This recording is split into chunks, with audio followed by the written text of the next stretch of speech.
Then hello and welcome to our webinar about the 1.2 version of Production Assist.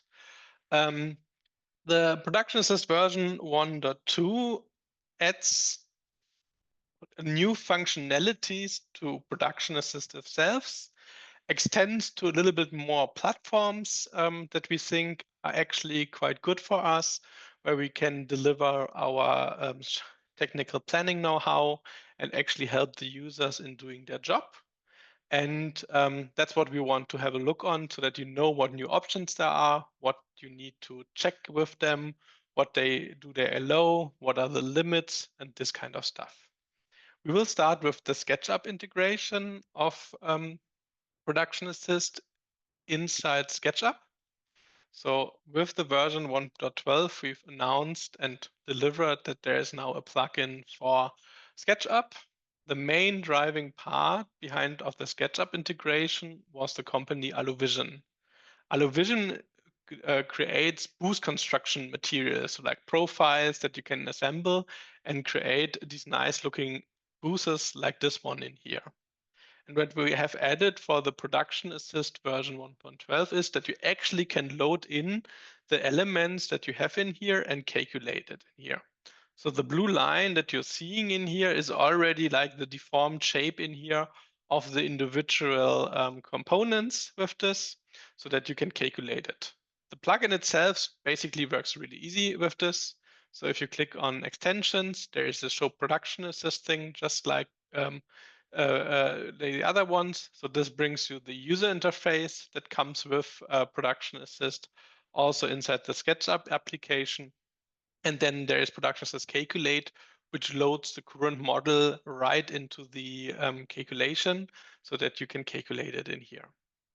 When you're moving it around with this, you see the blue lines. This is what SketchUp calls an overlay. So an overlay is an option for plugins inside SketchUp to draw additional information onto the model without creating actual like geometry that you could select.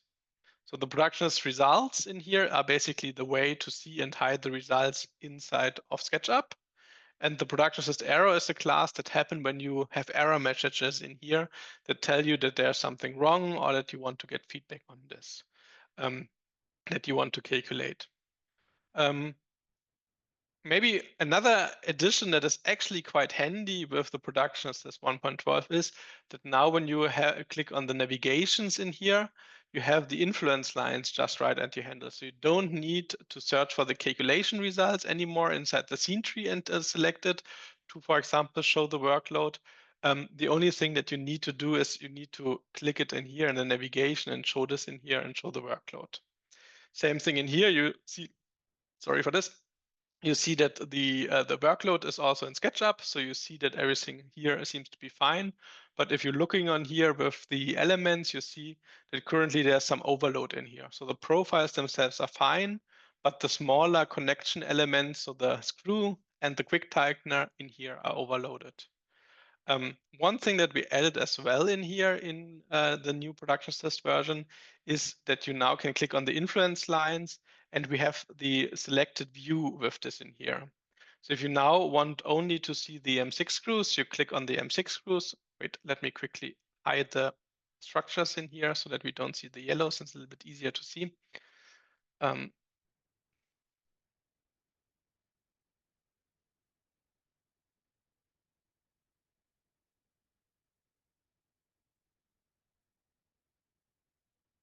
Now for sure there's the spinning wheel.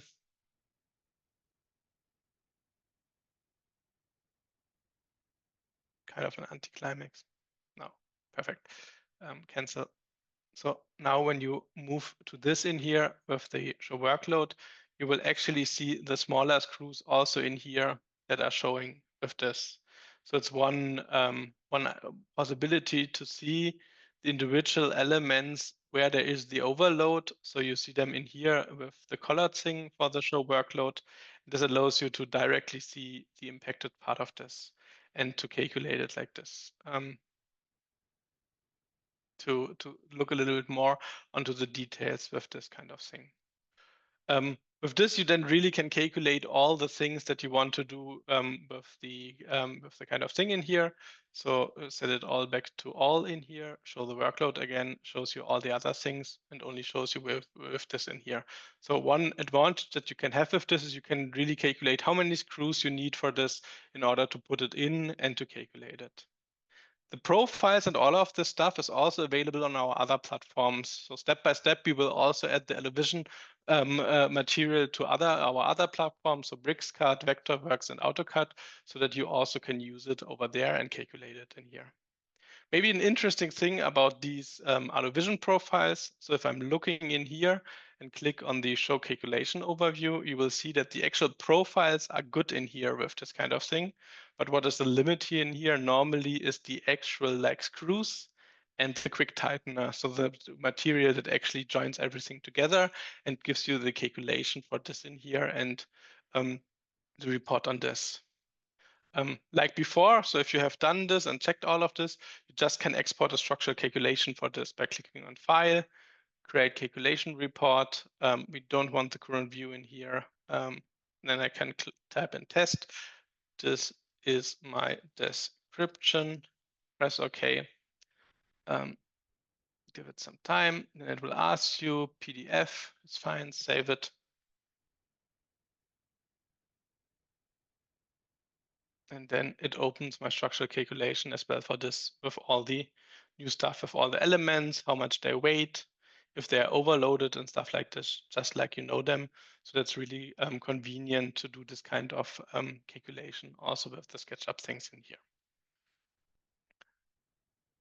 Let me quickly have a look on the chat if there were any messages, if I found it. Sorry for this. I messed it here. No, with this. So that's basically our new SketchUp integration. The installation is pretty easy. Just download it from our web page in here. Click on downloads, and there's a new entry for the SketchUp thing. The installation itself goes then over the extensions, and you click on the extension manager. And if you open this dialog, I think it spawns in here. You just can click on the installation of it, and then you just need to select the RVZ that we give in here, and then this thing is installed with your thing in here. Currently, only the Aluvision components have been updated in order to use the full production system, but we're working on adding more and more so that it becomes a full-featured platform with this and that you can move along with this. Okay, let's step to the next part. One thing that we have added in Vectorworks for this release is the option to actually have scaffolding systems in here. So I already, click me in here with this, already have drawn a small scaffolding system in here with the 4 supports that you can use. So it can calculate the deflection on it. If you click on the workload in here, it also shows you the workload of the individual stuff also in Vectorworks. So that is a new feature in here with all the proofs that you need in order to do with the Layher stuff. The actual drawing of this is pretty straightforward. So just let me delete all of this stuff so that we starting from scratch, also delete this and start. So the important part that you need with this is you need to use the Vectorworks library in here. So what we will use for this is the Layher all-round event. And normally what you do is you start with a standing thing in here. So there's a starter panel in there, which has the bottom piece. We will use one and I will just enter it in here inside the drawing. If I'm entering it, I immediately get the result or the report in here that there is no support on the system. So what you need into addition to this is some kind of base plate.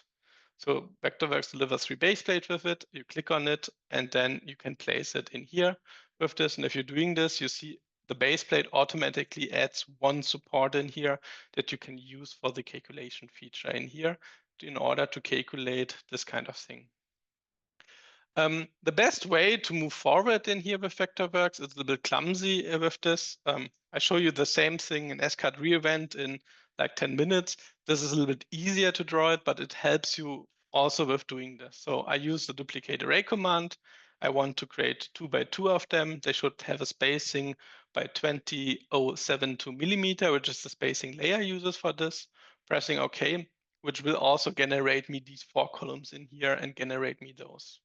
So the next thing that I need to do is to click on the where we have it, the ledgers. Now clicked on there, and there are different lengths in here. So what we want is a standard length with 2.7 meter with this. Yes, I don't want this. I want just to click it with this. And then the important part is that you snap correctly with this. You see the small points in here. So basically, if you click on them, it automatically connects those and allows you to calculate them on the go. Holding the shift key makes it a little bit easier to do this. So click by click, you actually can make this working so that you have done this. So now I have the scaffolding in here, the first thing. If I'm showing you the deflection, you already see that it's like bending it a little bit in there. So currently this is only the scaffolding without anything else. So no diagonals, no nothing, but helping you to do this kind of things in here to draw the stuff in this. So what we now want to do is I want to add some more of these kind of things. So what I do is I click on select, same name, and then click on this one in here so that all of them are selected. And then what I do is I just duplicate this in order to move it up 1 meter and maybe also to the bottom in here that I have these three things. You see, every time you're doing this, it automatically updates you the calculation for this. The next thing, again, we need some standards in here. So we don't want to use the starters, that's an important one, but we want to use like a 3 meter piece with the standard thing in here.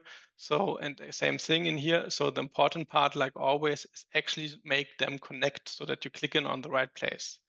In Vectorworks, I have the best experience with this. So if you are inside the, how it's called, wireframe view, and in addition, this if you only have turned on the point-based snapping, master snap points, that makes it a little bit easier to only snap what you want, and then the frustration is a little bit less with this. So you see you're building this up, and then step by step can go to the next level. Do the same thing in here. So selecting this and moving it up like this.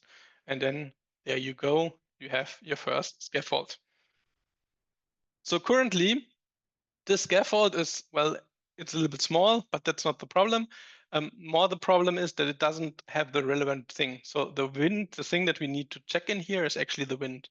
So in order to do this, you can select all the things that you have in here. You can either do this in Production Assist or in Vectorworks. And then you click on the magic button, which is called Use Structure as Wind Load Plane. What this is basically doing is it adds for each of the individual things in here a small, wait, I did a problem. Sorry for this. Let me quickly do something in here. It already tipped over. Allow uplift forces. That's the next thing that we want to do. It just tipped. If you don't tip it, maybe that's about a little bit fast. You can prevent tipping before you can click on the allow uplift forces, which actually screws them to the bottom.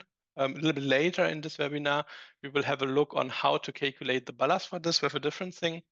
But right now, sometimes easier just to click allow uplift forces that this allows this to be automatically calculated. So, but we were at the other button that I just used with this. So selecting them again. So the magic button is use structure as a wind load plane. What this is doing for each of the structures, it's basically calculating the area that you have in here and then multiplies it by your wind load settings in here with this. That you can use with this. So when you want to apply some load to this, automatically this is done with this.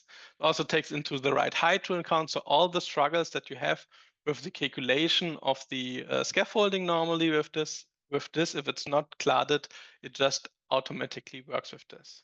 You also can add it with our wind load integration with the planes. So if you draw a plane on this, it would also catch this. So the nice thing, wait, this was the wrong thing that I moved around with this kind of thing, is when I'm now going to the influence lines, I can click on show wind load direction. It shows me the direction from the wind is coming.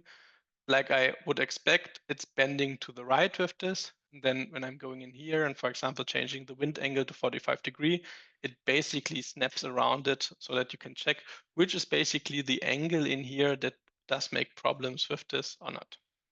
One thing that you will see, it's also automatically updating you the calculation for the different riegels and steels. So that gives you an indication on where you currently are with this. So you see 37 and 27% in here.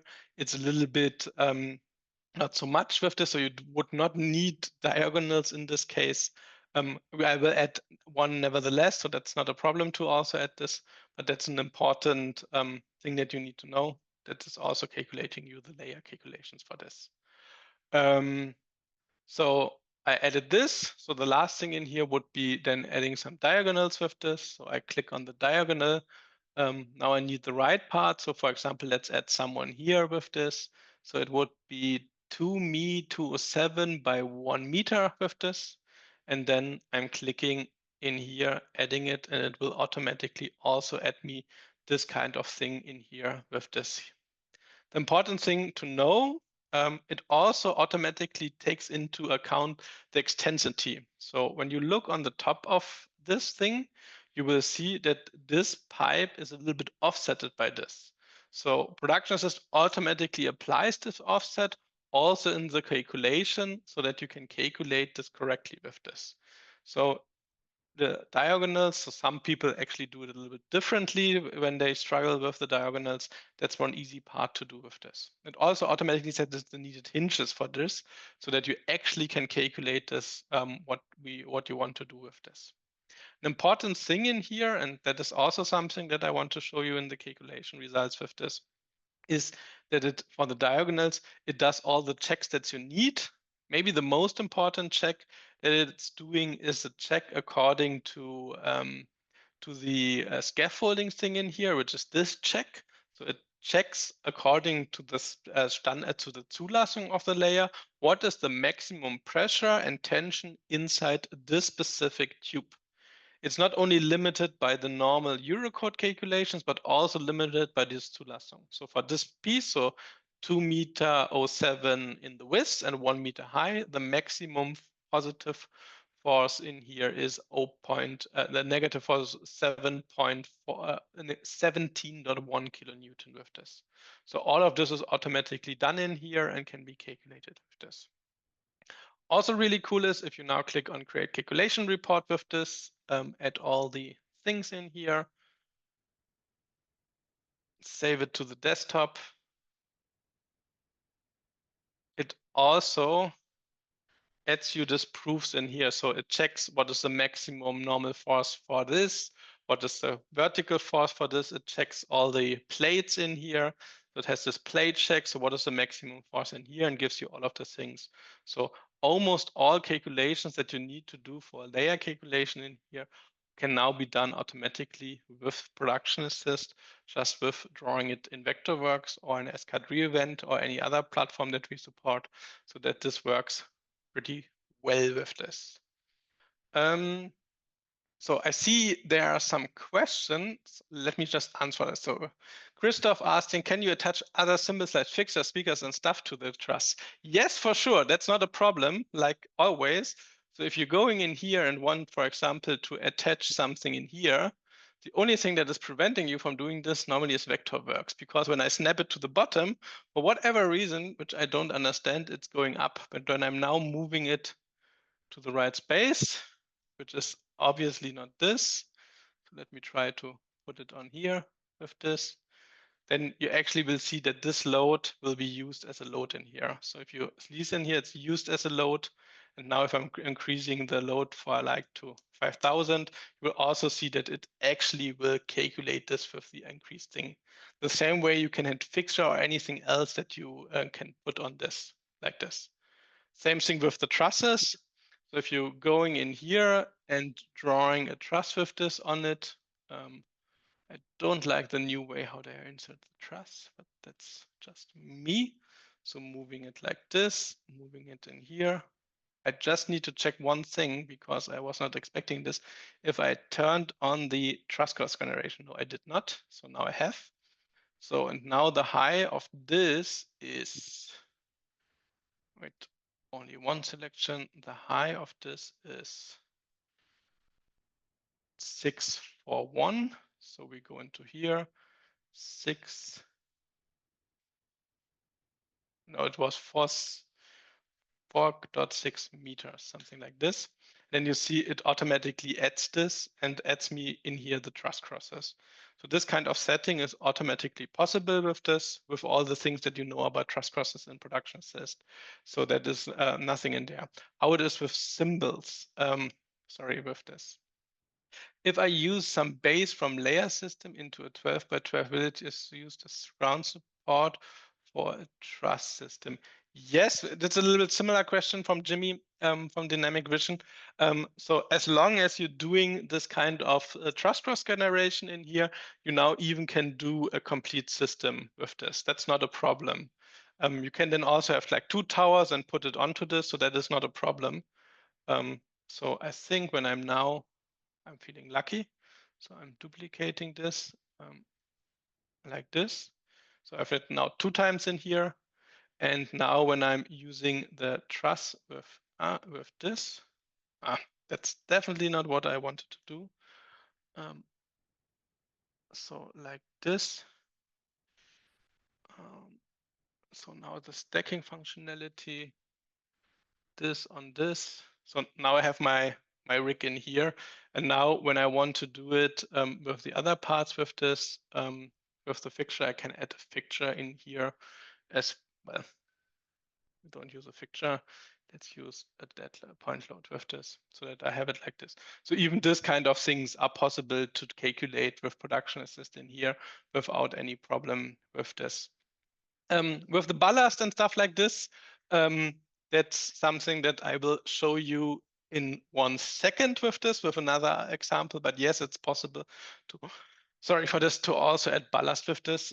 We will also come a little bit to the other part when we have a look on SCAD with this, because this can do a little bit more with the symbols. So I have this. There was a question with symbols. Yes, you also can add any kind of symbol.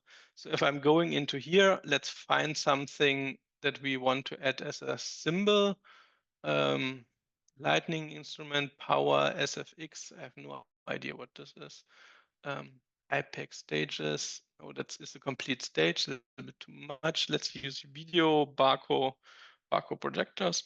So when I want to attach this Barco projector on here, I need to insert it. It also needs to be at the right height, which makes it a little problem. But this Barco projector also is now in here. And if I give him a weight by like 50 kilos, it will also add his weight in here. And well, you see it a little bit in here. So now this is attached to it. And I also can attach stuff in here. So that is also possible with this. So the ballast calculation itself would go over the ground supports with this. So you could go into here and type in the weight in here. Later, we will also have a look on how to actually calculate this and to do this with the proper thing so that you don't need to calculate this all on yourself, but actually can use a structural calculation from Production Assist that calculates ballast. Now, before, and for this, I will stop my video and will go to my other computer. I will show you the exact same thing with SCAD Reevent. SCAD Reevent is a pretty cool software, which is based on BricsCAD. It's a little bit more on the technical planning side of stuff. So this is really accurate and it really has a cool library, especially for all this Layher festival stage. And yes, you are seeing my screen. We've currently updated, or we're currently in the process of updating all the elements that they also have, that they work nice with Production Assist. The main advantage here from this system is that like all the special elements that you have inside the Layher system are also supported. So the AV rigger, so with this kind of things, currently they do not all work in Vectorworks. Some of them are broken. In here, it's really nice. So the way how this works is actually, it's from the principle the same thing. So you select one of the pieces in here, for example, like this, add it in here, and then it will also appear inside of, wait, let me move this a little bit to the side of Production Assist. So it's connected with the SCAD thing in here. Let me also focus it perfect in here. So I'm having the standards. So the nice thing with SCAD is it has a lot of functionalities that makes your life easier. So the thing that I like the most, but it took me some time to understand, is the function like CX that allows me to move my current selection into the X direction. So I say 2072 to move it with this, and it automatically moves me this kind of thing in this direction. Now I'm doing the exact same thing with CY, and then it moves me this thing also in the ZY direction. So I say 2072, enter, and now I have it like this. If I'm now moving to the 3D pieces, I have the snapping stuff in here. So I move it a little bit like this. So I go to the ligers and I select this liger in here. And then there's also the snap points in here with this. So when I'm moving in here, wait, where is the point? In here, clicking on it, it automatically also adds me them inside of the SCAD Reevent. When I'm using F9, it actually allows me to rotate this. So on insertion, that's really easy to do this and allows you to place it in here. So now if I'm ending the tool, it will automatically allow me also to calculate this. I think I need to also update this. Wait, I've disabled the real-time calculation. Sorry for this. Run structural calculation. So I'm running it, going to the infos in here, and now I have basically the same thing. So the power of SCAD now is really when I'm selecting this in here, I now can just say Z. I can either type in the half a meter by hand, or I just selecting the piece in here and say from here, I want to move it to where we have it to here, which is 1 meter. And then I press enter, enter. Every time I'm doing this, it actually moves me this up so that I have this in here and calculate it.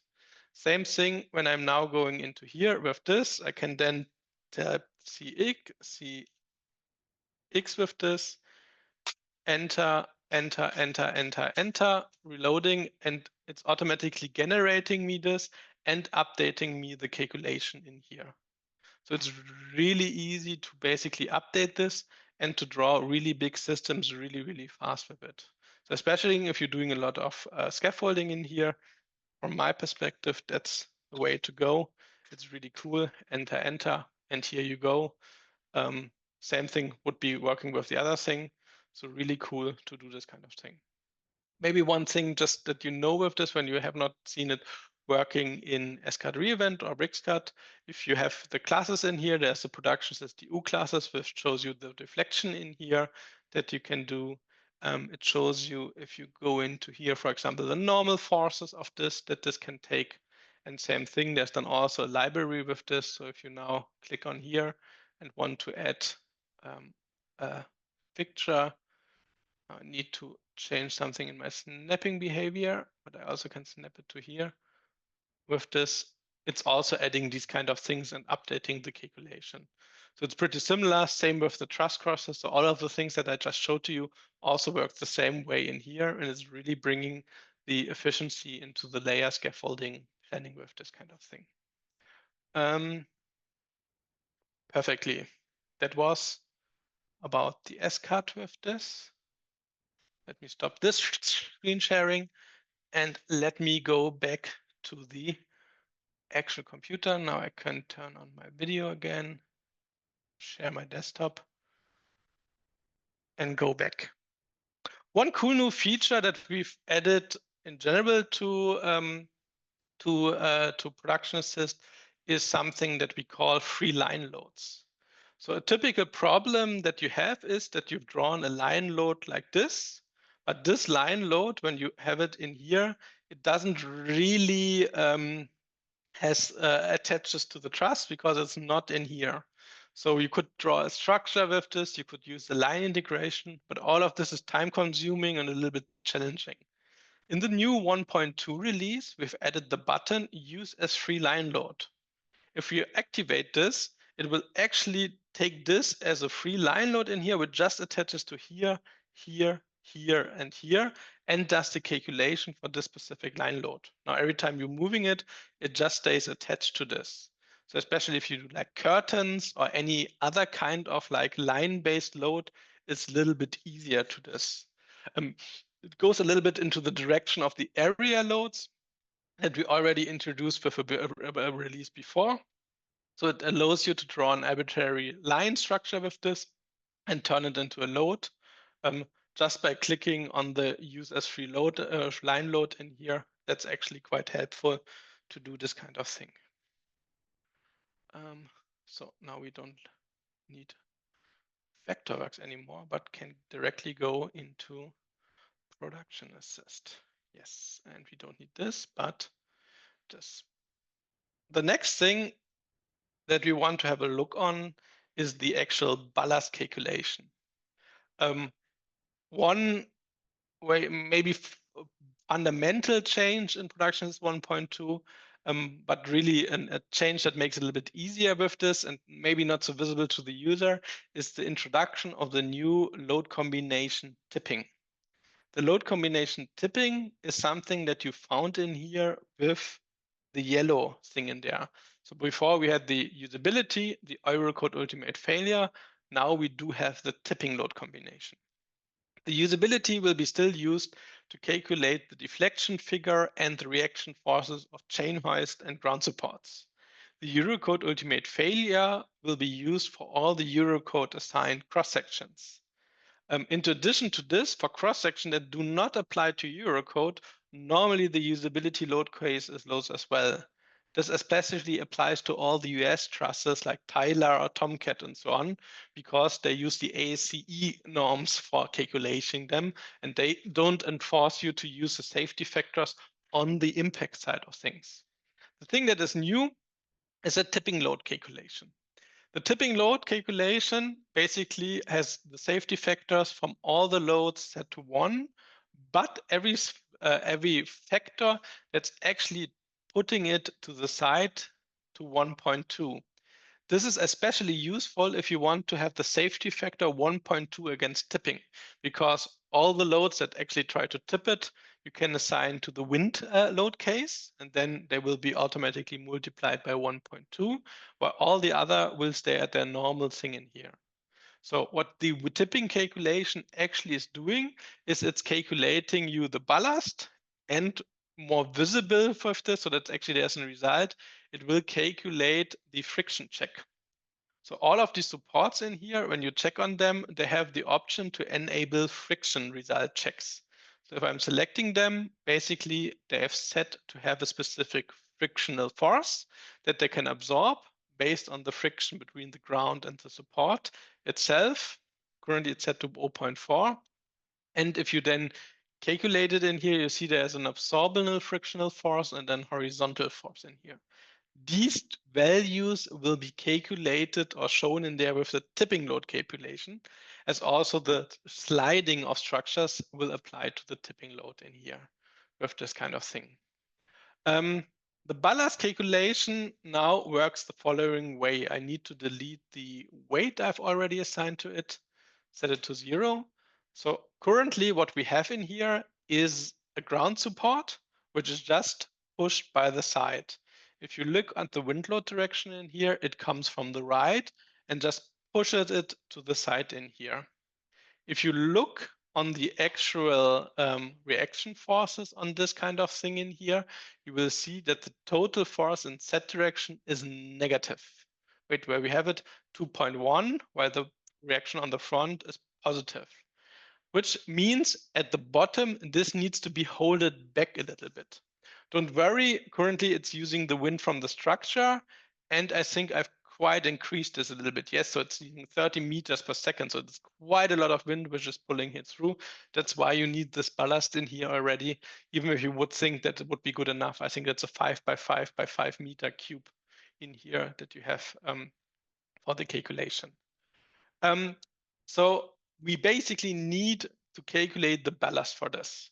So ballast calculating is a little bit challenging because it's depending on the direction. So currently you would need something about like 200 kilos on this specific point in here to prevent the tipping. But what happens if you change this to 90 degrees? So then you need it on other parts. What happens also if you go to 45 degrees in here and basically check this with this? So the nice thing is that we have added a menu command for this, which does all of this checking in the background. So if I'm going to edit, there's a new menu command, which is called calculate ballast. The calculate ballast, if I'm hitting this button, will basically calculate it one time from all of the different things, including the friction checks, and then basically give you an idea on how much load it needs for this. So if you're looking on here, the ballast it has chosen, sorry for moving in there, for this point is 870 kilograms. If you talk about pounds, it's about 2,000 pounds for this, that this doesn't tip over. Why is this value so high? The reason for this is that the absorptional frictional force in here that you have actually is a problem. So you will have some tipping problems. You will don't have tipping problems before you have actually sliding problems. All of this is automatically then calculated by Production Assistant here.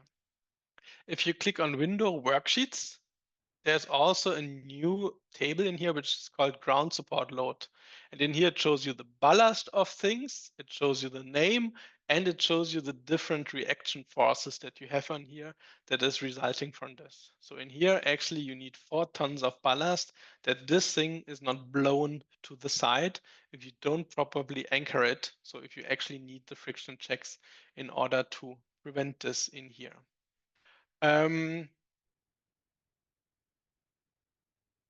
Okay, this is this kind of thing. There's one question. So I did it right that you need 10. Yes, that's right. I can show you this. So I think the problematic thing is the 90-degree. And you see with here the absorbable frictional force on this ground support is 2.57 kilonewton and the horizontal force is 2 kilonewton in there. Have in mind when you're seeing this and think this is a big numbers, it's outside. It's built with 30 meters per seconds as wind speed. That's like an Orkan, and then it should not move. This structure really is lightweight, so it only so 38 kilos at Thor. So even with the ballast, it's not that much in here with this. So if I'm removing the ballast again, and where do I have this? Set it to 0. The actual load of this is only 400 kilos. So it will actually be blown to the side when you build it like this. So that's a little bit challenging. So one thing what we have quite a lot in our engineering office when we get stuff is that people are surprised how many wind loads you have. But always have in mind the wind loads that you design are not for the wind that you normally see if you are working outside. The wind that you see is actually when it's like a really, really big storm so that you can't walk straight anymore. So that's the thing that we actually consider inside this calculation. Okay, there's one question about this with the friction results. So the friction results, there's a template with this that allows you to select just the basic stuff in here. So there's wood against wood, steel against steel, aluminum against concrete and stuff like this. So these values can be set. This said, if your structure is part of a, so this said, when you are inside Europe and your structure qualifies as a flying event, so basically it will be constructed multiple times, there are specific friction values that you need to assume, and they're normally 0.4 with this. Just that's a typical thing. So if you don't know what to type in, 0.4 is a good thing to type in here, which means only 40% of the vertical force can be transferred into friction. I had one question earlier this day, I think that's good in mentioning, is so the amount or the size of the base plate has no impact on the friction. So the only thing that applies to friction, so really pure friction, is the amount of vertical force versus the amount of horizontal force. The size of the actual base plate does not will be taken into account as long as it's only friction checks. If the structure actually is then holded or holded back or something like this, that's a complete total thing in here and a little bit different. We talked about the ballast and we talked about that the calculate ballast actually allows you to calculate the ballast for all angles from the wind. We've added also a new setting in here, which is called calculate from all directions. So the typical thing is that you start drawing with this and you only want to calculate from 2 directions. In here, that's totally fine. So the important part for this would be basically going to the right and 45 degrees, as all the other thing is symmetric. There's not much of a difference between these 2 load cases. So if this load case holds up, and this load case holds up, there's a high chance that actually the complete structure is okay. When it's a little bit more complex, this is not really true. So for this, we have the new thing, which is called calculate from all directions. If I'm activating the calculate from all directions, pressing OK, it will actually start calculating in here, and it gives you this kind of a heat map with this. So it looks a little bit fancy what you have in here, but basically the blue lines are all the different angles this specific thing swings in here. You see it's 0.8 meters, that's about 8 centimeters, that's about 4 inches. So basically inside these 4 inches, when you move it from all the things, this moves along and changes it a little bit, which is completely normal with this and is what you want to do and want to calculate. If you now add, for example, wires with this in here, so if I'm going in here, new, where we have it, connection, rope, and go from here to here and calculate this, you will see that this actually changes. And then when you're looking from here in this direction, the movement is now a little bit prevented. For sure, only in this direction because the rope is only active in the other one. So if I'm now adding the other part in here with this, where we have it from here to here, it actually changes also this. So the nice thing about this is it really makes it a little bit easier to calculate what is the shape of this, does this make sense, and where do you need guy wires. So that's a really powerful feature to calculate all at once and not always to be need to actually check the angles manually, especially if you are not that experienced with this. That's a good thing that you want to do in here, so that it just checks everything. Then there's not a big chance to make something wrong with this. So I don't see any questions in the chat, so that's why I'm moving on. So an interesting thing, let me turn off this so that's a little bit more visible what we're doing. Sorry for this. Okay, don't need the ropes, but they also don't really bother. So currently we are calculating this would be like outdoors. So what we've used for this is the feature use, not this one, use structure as a wind load plane. If you disable these features, this will not cast any load in here. So currently all of this, what we've seen, were always based on outdoor and really on the storm. The Eurocode and all of ASCE allow you to calculate indoor structures by calculating them with a horizontal replacement load. The horizontal replacement load is based on the dead load of the object itself multiplied by a specific factor.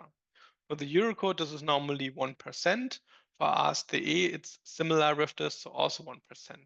We've added an option in here, which is called apply vertical load based on total load. So what this is doing, if I'm activating it in here and pressing OK, it will actually calculate this ground support and attaching 401 kilonewton divided by 100 with it. So 400 kilonewton, 4 kilonewton are almost 400 kilos. 1% of it is 4 kilos pushing to the side in here. So that's why you didn't really see anything. So there's a small change. So if you look properly, actually you see a small difference. So without and with, but this is way helpful to calculate it indoor. So this is now also possible to do this by hand. Before you would need to select everything in here like this, and then go to selection, create line load, and to calculate this by yourself. Now this is done automatically just by this one button in there. If you increase this a little bit, okay, like to 10%, you see it's a little bit bigger with this and it's a little bit easier to understand it. The good thing about this is that it also reduces tremendously the amount of ballast that you need. So we were remembering like 1 ton each, so about 4 tons for the complete ground support. So if I'm doing the exact same thing with the indoor ground supports and go to calculate ballast, the ballast it actually will need for this is way less. So I deleted it. It actually doesn't need any ballast with this because it's just self-standing well enough with this in order to be checked by a civil engineer with this. Is there a question about this? I don't see anyone in the chat. Then I would move on. Perfect. So the next thing that we have is a Posi StageNet integration. Question for you in the chat. Are you aware of Posi StageNet and what you can do with it? If someone is, I would like that he just types it in, just having a look with this. The nice thing about this, actually, this system we've developed for one automation company that are using this for a big event that actually is handling, yes, there are people that know this. They're actually handling a big automation here in Europe. What kind of event this is up to you to figure out, but that's the thing. So the way how this works is I have in here my production assist. This production assist is set up to listen to the Posi StageNet system I've set on my other screen with this. Let me quickly demonstrate this. So this is currently set up to listen to a Posi StageNet system generator. I show you in 1 second what kind of generator this is. Now, if you select this, and I hope it's still synchronized, yes, it is, you move it up, you see every time I'm a little bit moving the thing, it's reacting to the change and recalculating it. It's working for the high and it's working for the other thing in here. So every time you're changing something, it calculates it. If you change the rotation angle in here, it also automatically calculates this and calculates the truss in here. The nice thing, and you already see this, so if you pay attention to the actual, like where we have it, to the workload of the truss, if I'm inclining, wait, I don't want to save. If I'm inclining it a little bit more, every click introduces a little bit more of the load. So the nice thing with this is while doing actually in automation jobs, you can run production assist in the background and it checks if what you are doing is still good or if you need to change something with this kind of thing. Production assist has the option in here with this to receive the things. Receiving elements is not that challenging. So in the bar footer of production assist, there is start and for the StageNet client for this drawing, and there is start and for the StageNet server for this drawing. So currently this instance of production assist is set up to be a client. So if I'm disabling this, it will not longer react to any changes. The way how I'm setting this up is I'm selecting my group that indicates all the individual points in here.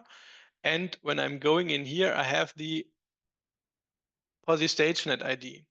So if I fill this with a value different from 0, it will, when I start the client, again listen to this change. So in order to set this up to be connected to tracker 1, I type in 1, go to the bottom and click on Start and Posi StageNet. Now it's connected again. And when I'm now moving it around in here with this kind of thing, every time I'm changing it, it actually moves the thing as well in here. And you can start the rotation with this.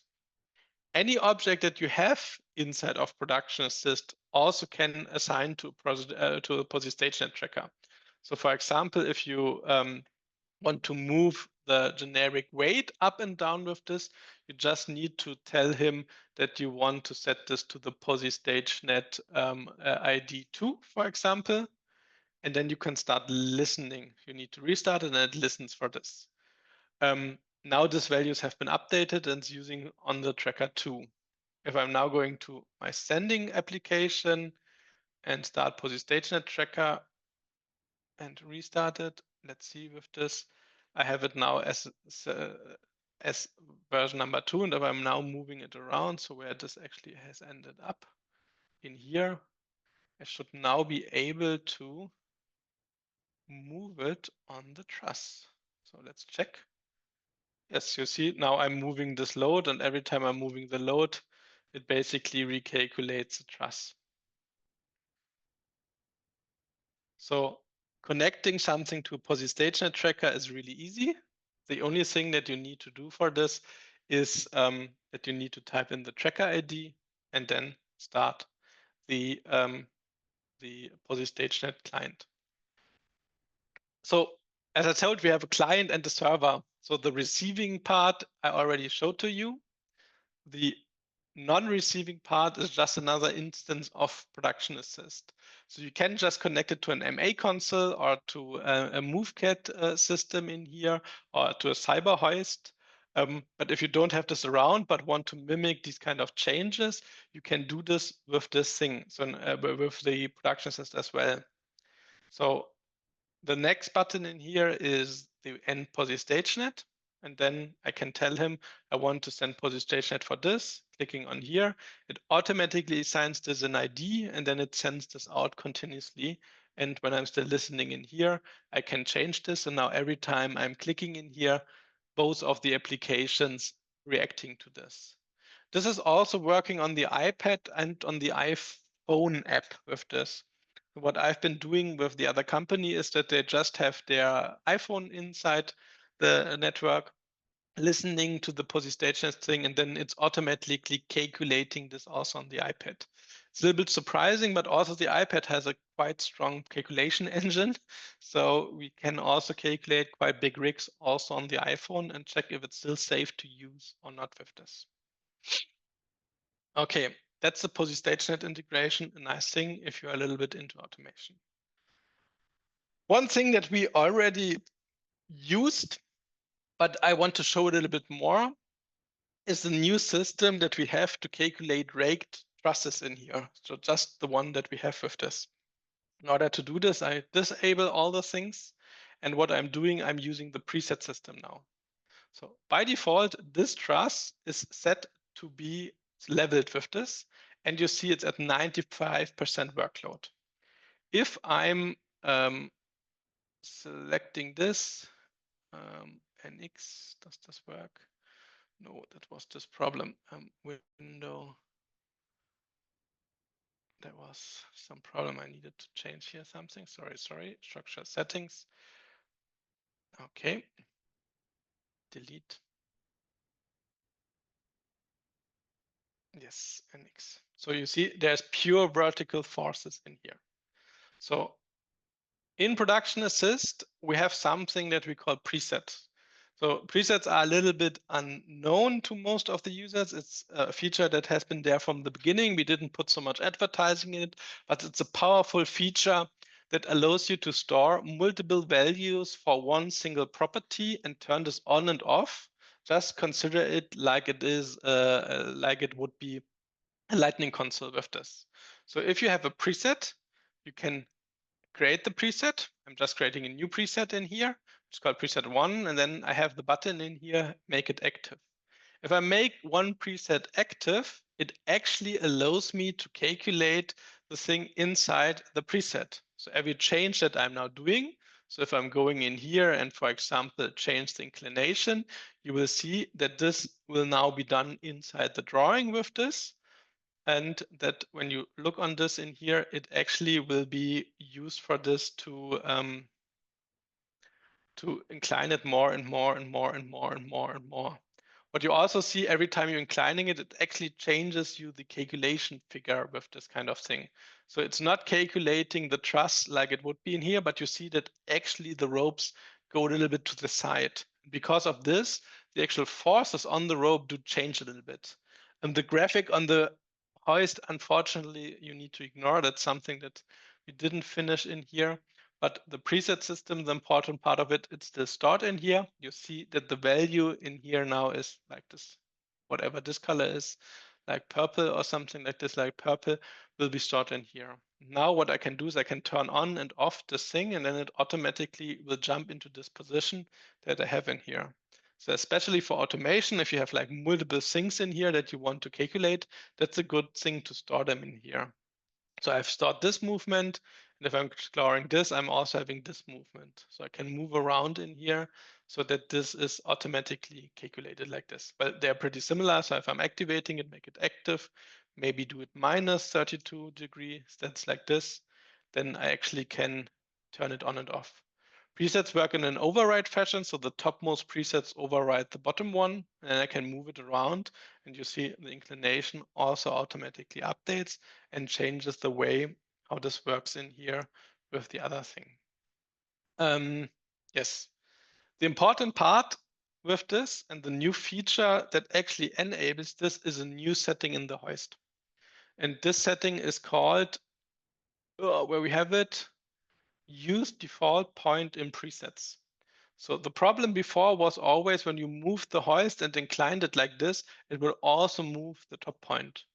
But when you actually are in here and moving the group, you will see that the top point in here will stay on the same location like it was before, while the bottom point actually is moving with this. And that is basically the button to tell him this hoist is still connected when you're moving it to the top truss in here. So the relevant feature in here that you need to click is the button for the hoist, which is called use default top point in presets in here that actually allows you to do this and to use this in a proper way. Are there any questions about this? I don't see any in the chat. Now would be the time to do it. No? Then I'm jumping back to Vectorworks and show one other new thing that we've added. A cool new thing that we now have is that we have added about 300 new cross sections. That sounds like quite a lot. Some of them are also trusses. So now we have from Hove the MLT3 and MLT4 truss as well. With all the other paths, we have some Next truss, some Naxpo trusses with this. So we've updated a little bit the library with there. But the biggest change now is that you actually have the option to use all the steel cross sections that you can imagine.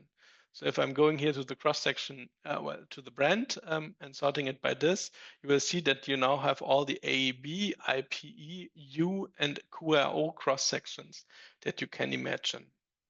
That's actually quite useful if you use a line integration in here. And that is something that I want to show you a little bit more.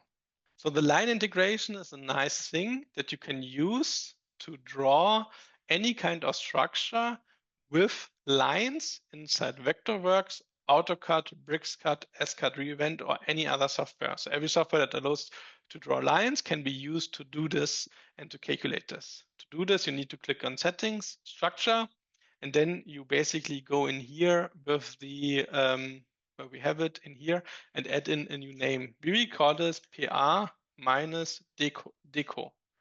I copy this so that I have it in the shortcut, press OK, and now I can tell it, hey, you are an IPE 180, wait, where we have it, IPE 180, something like this. Pressing OK, and now go to Vectorworks, and here I need to create a class, make this active, make this active in here. So 1, 2, it's only the master snap points. So how you're doing it wrong. Endpoint, midpoint, center, quadrant, insertion point, vertex, nearest point on edge. Okay, set to defaults.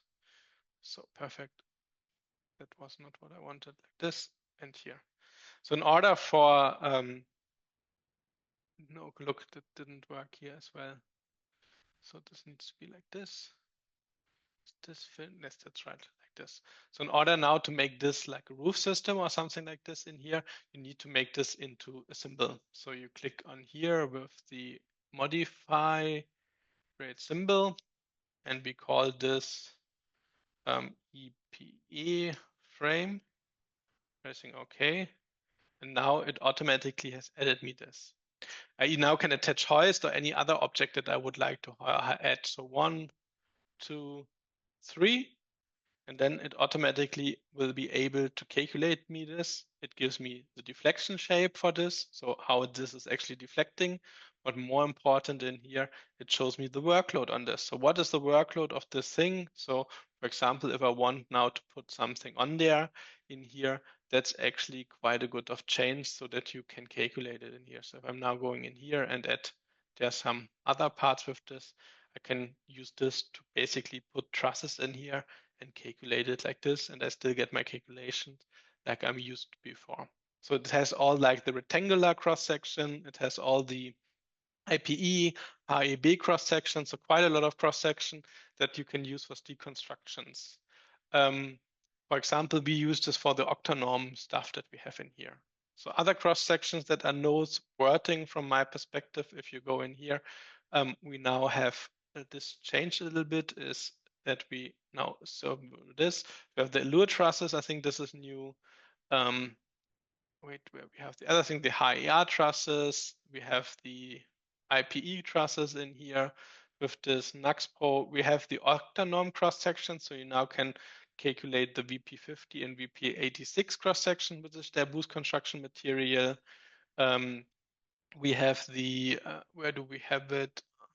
The octa here, Aluvision should be on the top.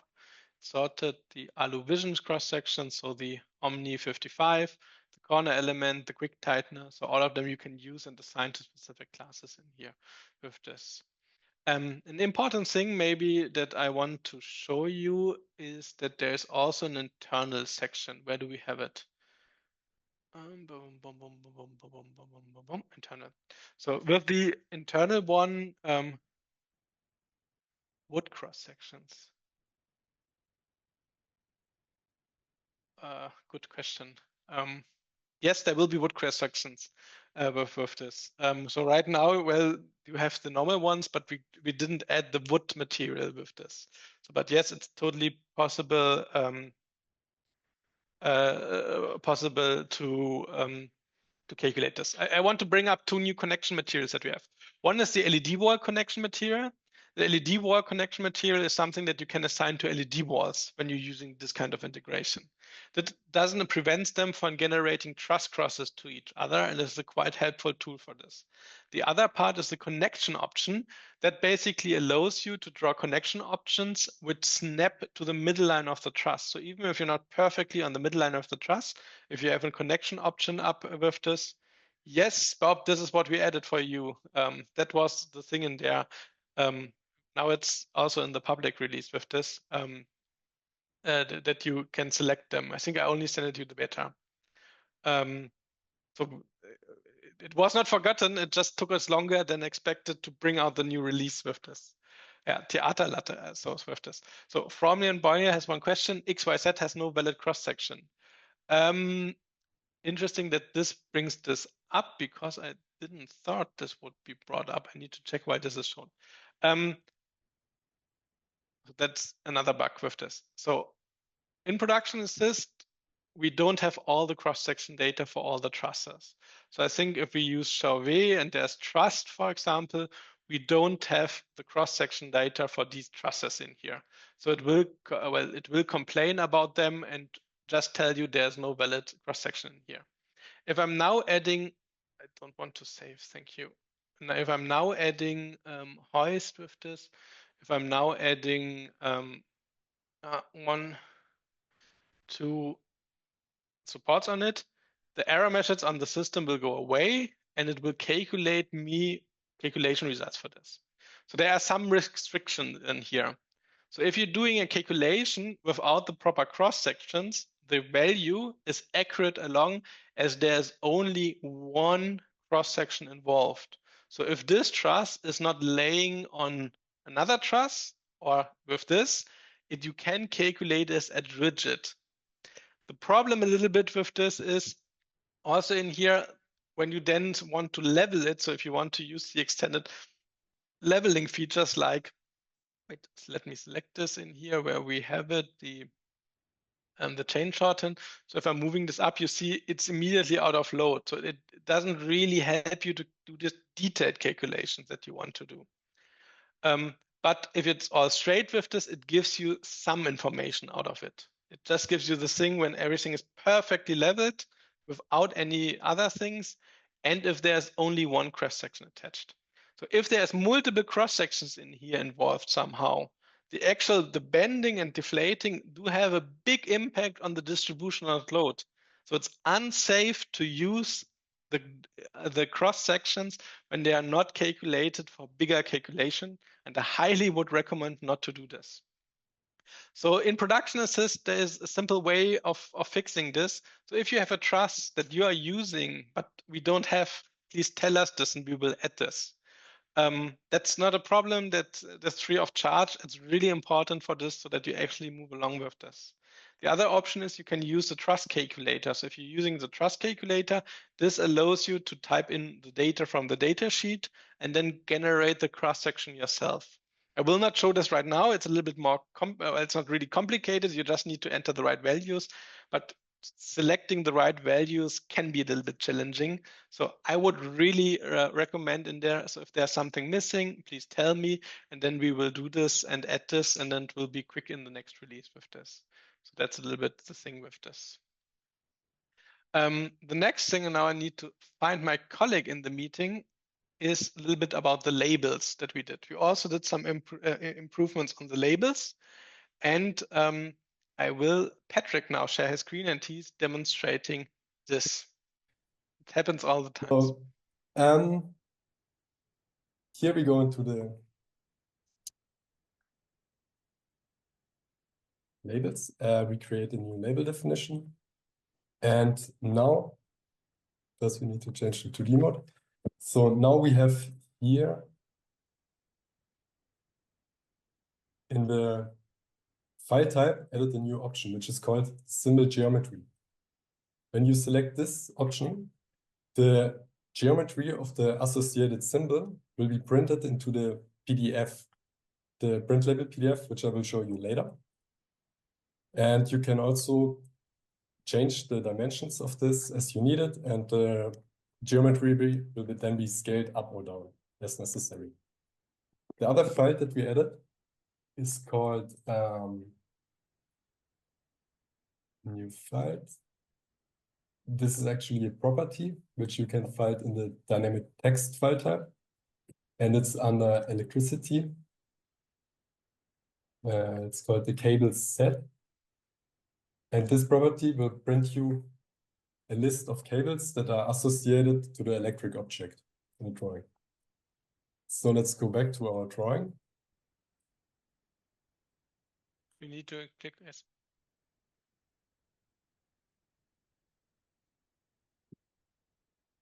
Here in the properties, we can assign a label. I already did this here, fixture label. And then we can go to create print label PDF and use our other new option that we added, which is called use label from object. With this one, you don't have to select a specific label. We'll just use the label that you selected before in the object properties. And then let's go. And this is what it looks like now. Another thing that we added is for Vectorworks. Maybe let me just add one thing with this. The nice thing about this comes in with the truss tapes. So on the truss tapes, you now can print us one truss tape, which contains one label type for the hoists and another label type for the fixtures, and maybe even for the trusses, another label type. So you're not bound to use one label for the complete truss tape, but rather than let each fixture decide which label it should display, or each plat box, which makes it a little bit easier to print them. Sorry for interrupting. You, no Patrick. problem. Okay.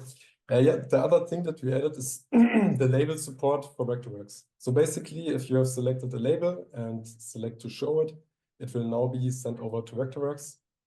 For objects like fixtures, we will create an additional Production Assist object, which will then be put on a separate class, Production Assist labels. And as you change information in the drawing, let's do the name here, you will in real time get the labels updated. And that's it from my side.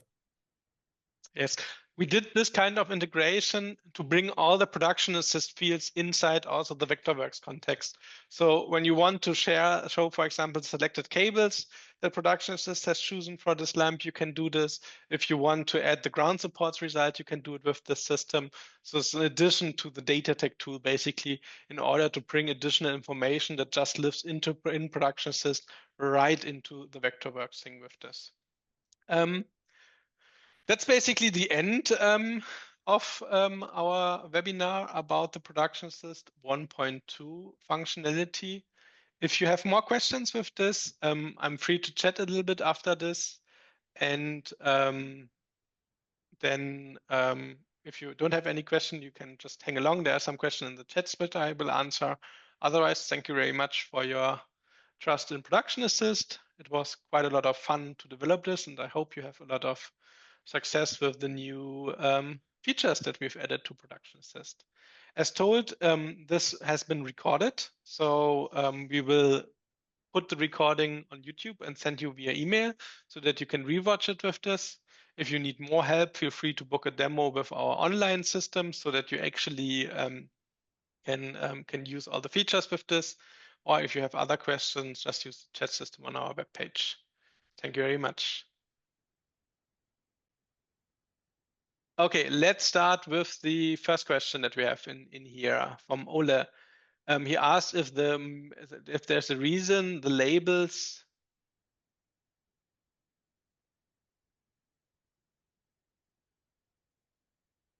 So Ole, I think you need to add more information with this. You want to sort the labels on the truss. Do you want to do this by the label printing? I can show you this real quick with the other part with this. So if I'm understanding you correctly. So if you want to print a label, you click on create labels and there is a sort by property. The sort by, well, we need to select a label. It doesn't have the one of the properties. So let me quickly resource, labels and background, import, labels, every import. Sorry for this. So now file, create print label, go to the label I just downloaded, and then I can search by the properties in here. And what you want to do is you want to sort it by the position on structure. So what I would do is I would edit the selected label, go in here, and then it doesn't need to be on the printable area, but basically click in here. And then each object has the property, refetching it. The property that you can use with the label field, it's distance from start and end X. That's always in the local coordinate system of the truss. So if I'm saying distance from start X with this, going to the worksheets, creating the print label PDF, selecting these kind of thing in here, you actually can set then sort by the distance on X in here, and then it will filter. That was filtering. I don't want to filtering. I want to sort it with this. Sort by property distance to X, and then I can also add multiple with this. So the order is also important. So I would tell them first by the maybe like the fixture ID and then by the distance from end. That would be the sorting directions with this. So then the next one, I'm having some difficulties with layer length standards. Lauren, can you elaborate a little bit more on this so that we can do this? I would Hello? just so yes. Hello, Moritz. Yes. So with the Layher screw jacks, then connect to base collar, then connect to maybe 1 meter standard. I cannot get the connection to function correctly. Wait, let us have a look. So you're using all around, and then in the high level all around. So yes. Okay, so 40 base. Yes. And then also base collar. So the starting piece. Yes. Oh, wait, wireframe.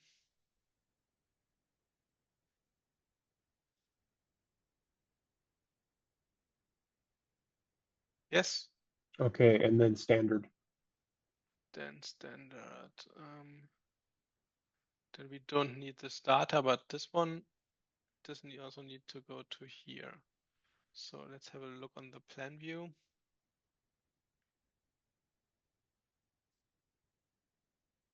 It's okay.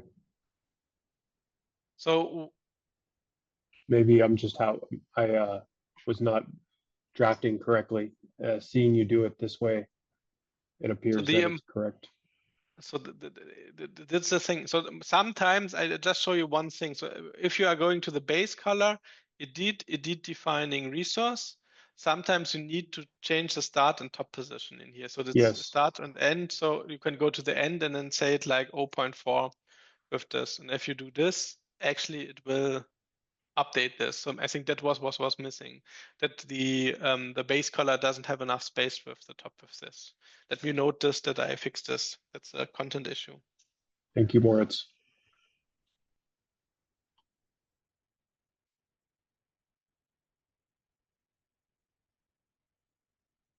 Okay, then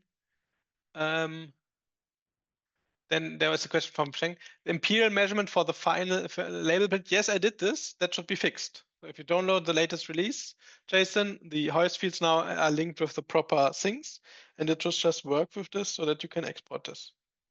Thank you. No, I did not translate the friction materials to English.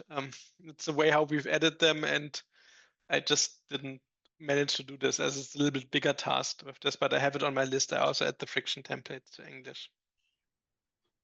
Or can you add a maybe an email of the German names so we can translate them on our own? I need to we have a localization system, and for whatever reason we didn't add this to the localization system. So now I need to figure just the way to add this.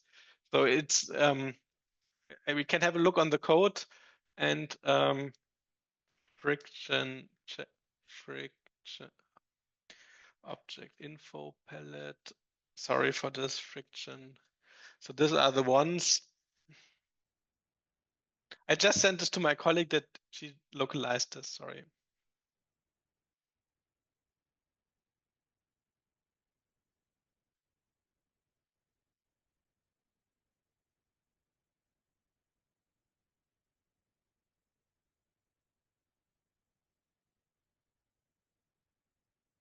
Okay, perfect.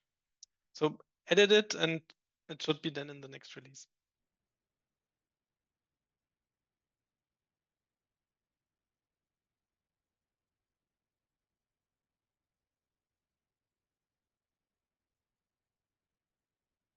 Then anything else?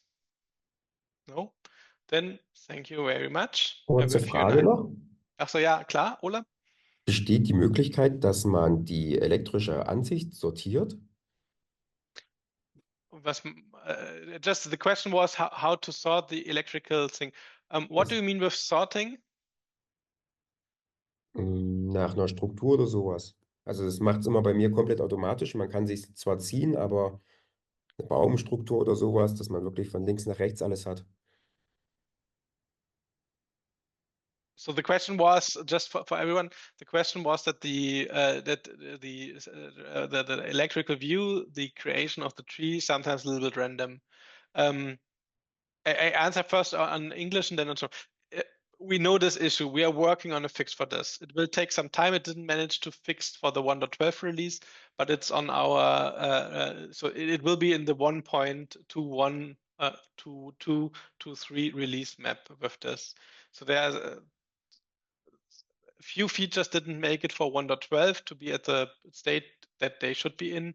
One of this is unfortunately this. So we want to do this. One thing that we've changed is now you can actually hide, for example, consumers. You can hide unconnected, or it's also reacting to the visibility in here. So if you hide and show specific layers, also the electrical view will react to it. That's sometimes quite helpful to organize it a little bit. That also then applies to the tree. But we still need to make this a little bit nicer. Also Ole, wir müssen da einfach noch ein bisschen mehr dran arbeiten. Das hat es nicht ganz geschafft. Also wir haben ja diese Sichtbarkeiten, die jetzt hier sozusagen mit drin sind, das haben wir schon eingefügt. Und das ist sich halt an den Layer- und Klassensichtbarkeiten orientiert. Da brauchen wir aber einfach noch ein bisschen. Okay, danke. Yes, and Lauren, that's exactly the thing, so that you can stop the auto generation that basically is doing only one time, and then after this, it doesn't do this again anymore. Then we have Christopher asking about Discord. So maybe to give you a statement about this. I thought about it, and we do like the Discord integration with this, and we have a lot of people who actually asking for a place to talk a little bit more about Production Assist and to exchange with other users of it. I do believe that Production Assist and Discord, that's a good fit for this kind of thing. And one thing that I really like is the open VWX community that we have in there.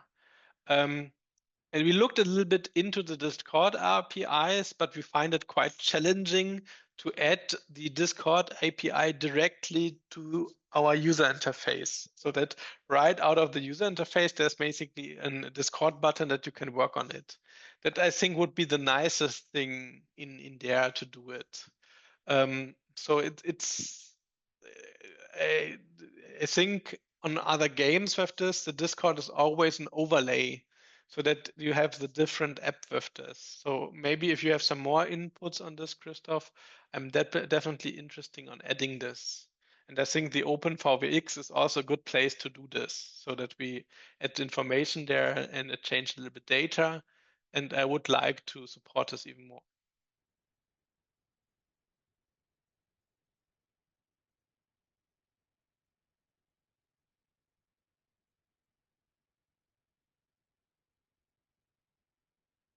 Then Christoph, then maybe let's do this meeting after this, and that we find a solution for this.